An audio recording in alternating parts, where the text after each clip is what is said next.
आज कार्यक्रम सारा भारत वर्ष में चेतना वर्षी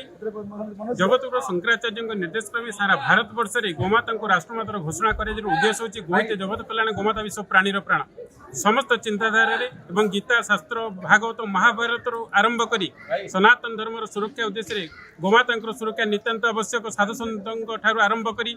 जनसाधारण पर्यंत समस्ते जानते यह सत्वे भी दीर्घ वर्ष हेबो किति निर्थ स्वार्थ व्यक्ति एवं अनंत संप्रदायर गोवंश को हत्या कर एकमात्र कारण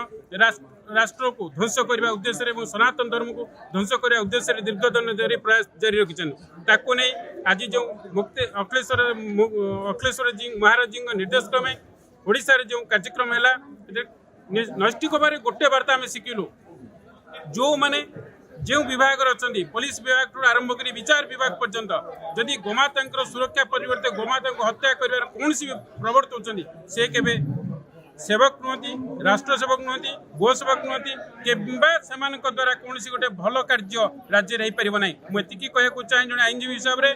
समस्त आईन थी सत्वे किंतु आम राज्य लक्ष लक्ष गोमाता हत्या होती मुझे गोटे चेतावनी देवाई चाहे जो मैंने गो विरोधी से राष्ट्रद्रोही से राष्ट्रद्रोही जदि गोमाता विरोध में कौन कहीं करती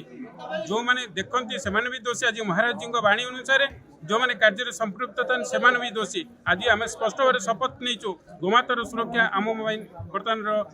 नितांत आवश्यक राज्य और राष्ट्र समत आम मिसवा गोमाता को राष्ट्र माता सम्मान देवा गोमाता बंचले आम बंचा किंतु जो मैंने यार विरोधी से हाथ में कलम थे राष्ट्र के उपकार नुहति से आज आम कड़ा भाव में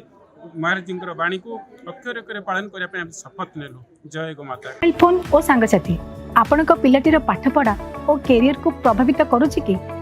आपण से विवृत कि तेबे आज ही आसंतु आपण चाहूथिबा मन लगी संपूर्ण आवासिक स्कूल